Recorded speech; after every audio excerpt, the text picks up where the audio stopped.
SSC GD math syllabus 2022 chapter wise किस chapter से कितना क्वेश्चन पूछा गया है, यह सभी चीज़ें हम जानेंगे इसी वीडियो में। और यह जो सिलेबस बनाया गया है 2021 के पेपर के एनालिसिस के आधार पर बनाया गया है।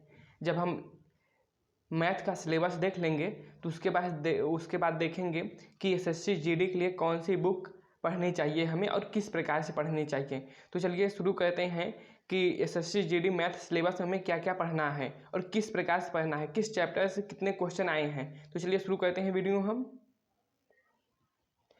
एसएससी जीडी मैथ सिलेबस 2022 में यही चैप्टर आपको पढ़ने हैं। तो सरलीकरण से जो है 2 क्वेश्चन आए हैं और यह काफ़ी टाइम टेकिंग थे क्वेश्चन, यानी कि यदि आप कभी प्रैक्टिस नहीं किए होंगे तो इस सरलीकरण के दोनों क्वेश्चन को करने में आपको 1.5 से 2 मिनट लग सकते हैं। इसलिए सरलीकरण के जो है प्रैक्टिस अच्छी तरह से करके जाएं। एलसीएम एचसीएफ से काफ़ी आसान क्वेश्चन आए थे, इससे आप आसानी से बना लेंगे। अनुपात समानुपात से भी क्वेश्चन आसान आए थे। यदि 2 क्वेश्चन था तो आसान था, यदि 3 क्वेश्चन पूछा गया है तो उसमें 2 क्वेश्चन आसान है, 1 क्वेश्चन हल्का मॉडरेट लेवल का है। मिश्रण से देखिए क्वेश्चन बहुत कम आए हैं, किसी शिफ्ट में आए किसी शिफ्ट में नहीं आए हैं, तो इसीलिए किसी में पूछा गया किसी में नहीं पूछा गया। तो इस प्रकार से मिश्रण का जो है 1 क्वेश्चन आया है। यह जो क्वेश्चन आया है मिश्रण का यह मॉडरेट लेवल का है।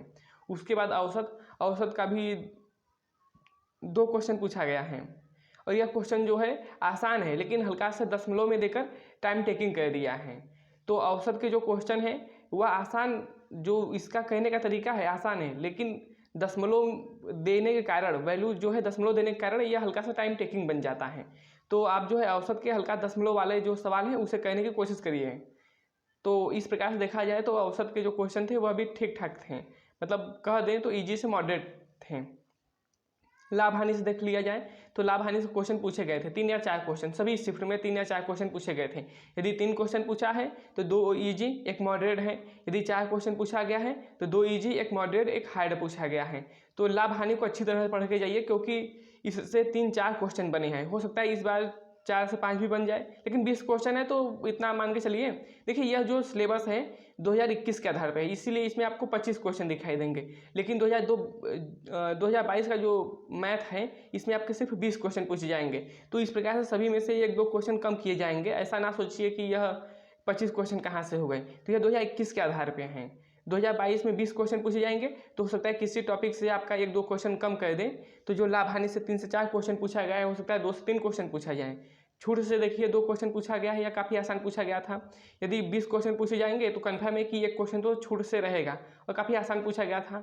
साधारण ब्याज से जो है 1 क्वेश्चन पूछा गया था, यह भी ईजी था। चक्रवृद्धि ब्याज से जो है 2 या 3 क्वेश्चन पूछा गया है।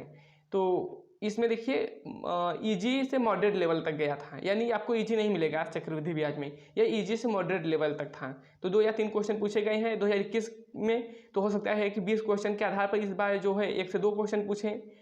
काम और समय का 2 क्वेश्चन पूछा गया था, यह भी ईजी था, ईजी से मॉडरेट था।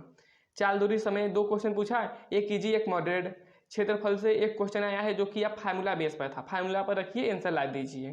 तो क्षेत्रफल से कठिन क्वेश्चन नहीं था। और जो आयतन है 3D मेंसुरेशन जो 3D है, इसमें जो है 2 क्वेश्चन बन रहे थे और फार्मूला पर ही बन रहे थे। इसमें आपको अपने दिमाग नहीं लगाना है, फार्मूला वैल्यू दे रखी थी, आपको फार्मूले पर रखना था और तुरंत फार्मूले पर रखकर आंसर ला दीजिए। तो यह भी आयतन वाला भी क्वेश्चन जो था वह आसान था और प्रतिशत वाला भी क्वेश्चन आसान था। यदि हम देखा जाए तो जो 2021 में जो क्वेश्चन पूछे गए थे वह मॉडरेट लेवल के थे। यदि उस समय जो बच्चा सिलेक्शन लिया है वह 25 में से 17-18 क्वेश्चन कर दे रहा था, अगर उसी प्रकार से 2022 में जो है क्वेश्चन आ गए तो मान के चलिए कि 20 में से यदि आप 15 प्लस कर रहे हैं, 15-16 तो ठीक है। यदि उससे आसान आया तो कोशिश करिएगा आप 17 से 18 क्वेश्चन हल करने की।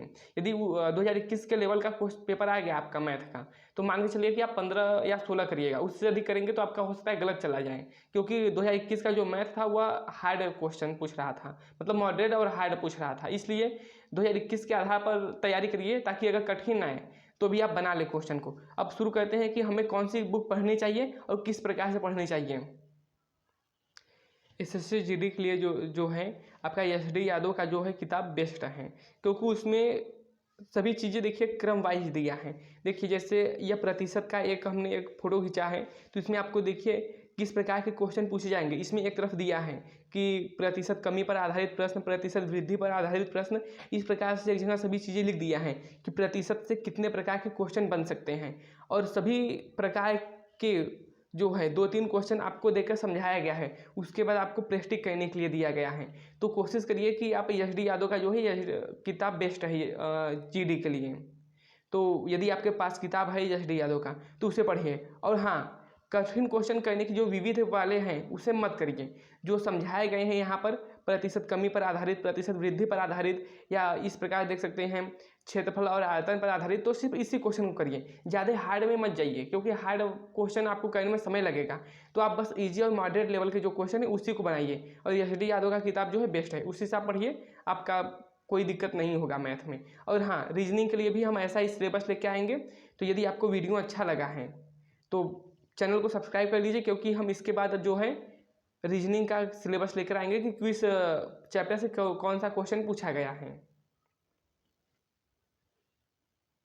और हमें कौन सी रीजनिंग के लिए हमें कौन सी किताब पढ़नी चाहिए, कहाँ से प्रैक्टिस करना चाहिए, यह सभी चीज़ें आपको रीजनिंग वाले वीडियो में जब हम लेकर आएंगे सिलेबस तो उसमें बता देंगे।